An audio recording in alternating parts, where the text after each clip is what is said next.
കുറ്റിക്കാട് CP school വിദ്യാർത്ഥികളുടെ സ്നേഹനിധിയായ ഹിന്ദി അധ്യാപികയും കുടുംബത്തെയും അവസാനമായി ഒരു നോക്ക് കാണാൻ ചരിപ്പറമ്പ് ഗവൺമെന്റ് LPSൽ ആയിരങ്ങൾ തടിച്ചുകൂടി. നിലമേൽ ജംഗ്ഷന് സമീപം നടന്ന വാഹനാപകടത്തിൽ മരണപ്പെട്ട കുറ്റിക്കാട് CP സ്കൂളിലെ ഹിന്ദി അധ്യാപികയായ സുനീഷയുടെയും മകൻ അമൽ നാരായണന്റെയും ജ്യേഷ്ഠത്തി രുക്മിണിയുടെയും ഭർത്താവിന്റെ മാതാവ് വിജയമ്മയുടെയും ഡ്രൈവർ മനീഷിന്റെയും മൃതദേഹങ്ങളാണ് ചരിപ്പറമ്പ് ഗവൺമെന്റ് LPSൽ പൊതുദർശനത്തിന് വെച്ചത്. വിദ്യാർത്ഥികളും സഹപ്രവർത്തകരും രക്ഷിതാക്കളും നാട്ടുകാരും അടക്കം സമൂഹത്തിന്റെ നാനാതുറകളിലുള്ള ആയിരക്കണക്കിന് ആളുകൾ ഗവൺമെന്റ് LPSലേക്ക് ഒഴുകിയെത്തി.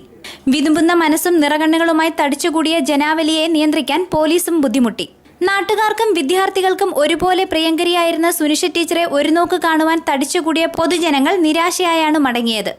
അപകടത്തിൽ മുഖം തകർന്നതിനാൽ മൃതദേഹത്തിന്റെ മുഖം മറച്ചിരുന്നു. കേരളത്തെ നടുക്കിയ അപകടത്തിൽ ഒരു ഗ്രാമം മുഴുവൻ വിതുമ്പുന്ന കാഴ്ചയാണ് ചരിപ്പറമ്പ് സ്കൂളിൽ കണ്ടത്. കേന്ദ്രമന്ത്രി Kodikunnil Suresh, Aisha Potti MLA, advocate K Raju MLA, Mullakkara Ratnakaran MLA തുടങ്ങി നൂറുകണക്കിന് പ്രമുഖർ മൃതദേഹങ്ങളിൽ പുഷ്പചക്രങ്ങൾ സമർപ്പിച്ചു. മെഡിക്കൽ കോളേജ് ആശുപത്രിയിൽ പോസ്റ്റ്മോർട്ടം നടത്തിയ അജിത് കുമാറിന്റെയും ഉഷയുടെയും മൃതദേഹങ്ങൾ വിട്ടുകിട്ടാൻ താമസം വന്നതിനാൽ പൊതുദർശനത്തിന് വയ്ക്കുവാൻ കഴിഞ്ഞില്ല. മരണപ്പെട്ട സുനിഷ ടീച്ചറുടെ അഹമ്മദാബാദിൽ ജോലി ചെയ്യുന്ന പിതാവ് എത്തിയ ശേഷം മൃതദേഹങ്ങൾ ശനിയാഴ്ച വീട്ടുവളപ്പിൽ സംസ്കരിക്കും. പൊതുദർശനത്തിനു ശേഷം മൃതദേഹങ്ങൾ മോർച്ചറിയിലേക്ക്